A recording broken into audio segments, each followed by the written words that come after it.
Before we continue, we invite you to follow our channel, the only American show reporting live from Ukraine every day. The headline from Ukraine this morning, record number of drones sent by Russia in overnight attacks. And as I mentioned earlier, the word from analysts, Russia is advancing in Ukraine at the fastest pace since the early months of the war. Joseph Lindsley has been doing a lot of traveling through Ukraine lately. He joins us now. Joe, were you close to the drones? Yeah, Bob, so much to update you on. Firstly, I'm speaking to you from a veterans conference in Lviv, which is why I traveled here this morning. And I was the conference is a bit delayed, and so I'm hosting a panel with really some fantastic people, including a guy called Sean Pinner, a British fighter. He came here, he volunteered to fight for Ukraine, and he was imprisoned by the Russians as a POW. He was sentenced to death in Donetsk, and with the help of the Crown Prince of Saudi Arabia, he was able to be freed. Sean and others are gathered here to talk about how to help veterans. And they're all right next to me now. And we tried to do a live feed so you could hear these voices, about 500 people in the room, Ukrainian veterans, but we had an audio mishap. But here we are connected.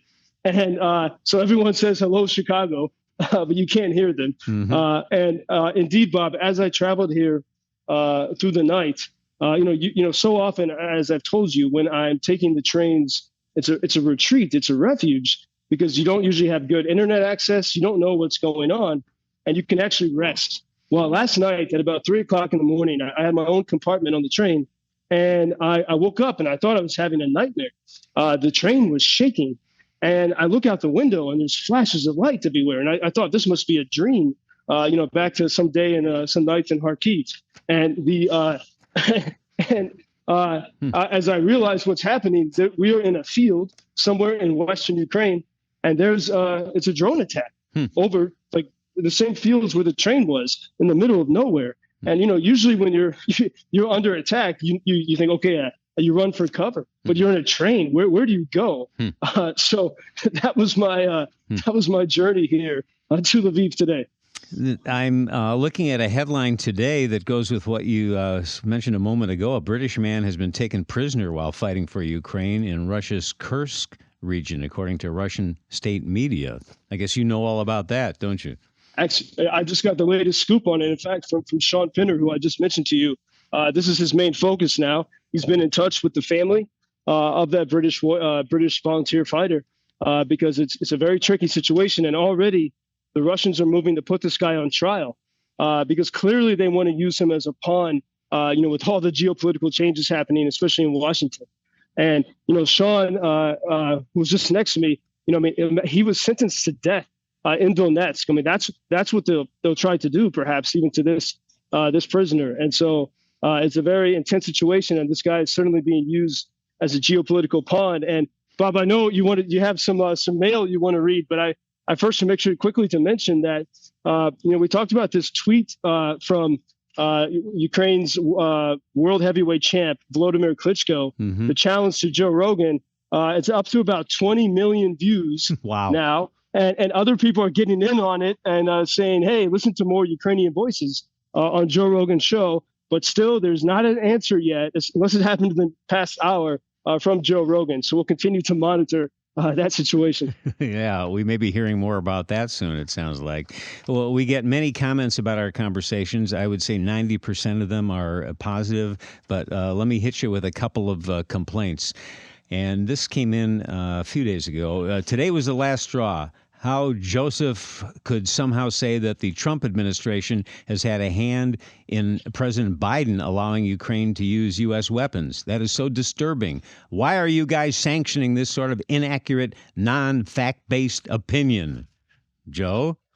Well, what I reported is that that is speculation, not from me, but from many experts and keen observers, people in Ukraine and people from Ukraine supporters around Europe and the U.S. So that's it. We don't know. I can't report that one way or the other, but I can report that people are speculating that there might be some kind of negotiations happening behind the scenes. I mean, look, we already see Trump, even though he has not taken the White House, he's not in office yet. He's already trying to make tariff threats against Canada and China and others. And so he already is doing something. So it's possible, but we don't know. We don't know. And listen to this. Please, please, Bob, tell Joseph Lindsley to stay away from politics and stay with the facts. I now have to turn his segment off. His Fox News background really shows. Can't wait to hear what you have to say about this. I escaped Fox News in a car chase through the Hudson Valley. They wouldn't let me leave, and I wanted to get out of there because I hate so often the way we talk about politics in America. And I don't like to talk about politics at all.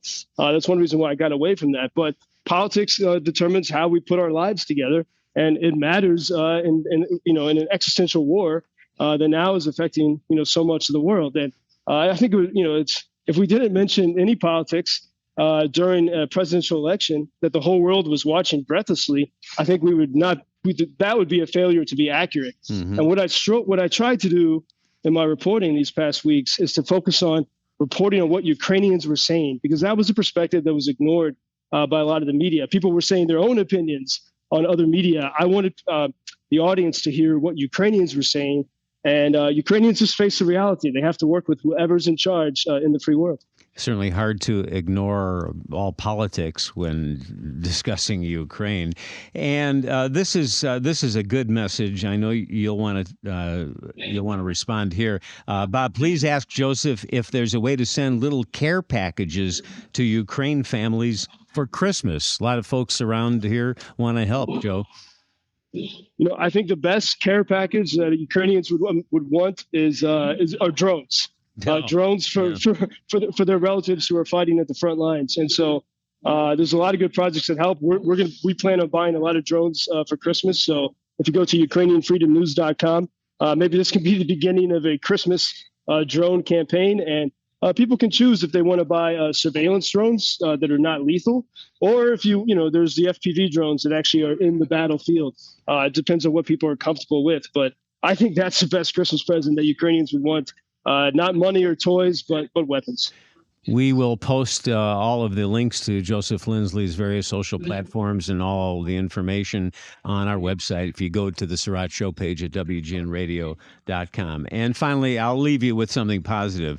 Bob, the other day, it was a great report from Joseph. He did a good job helping us to understand what is happening. Thank him for his reporting. There you go.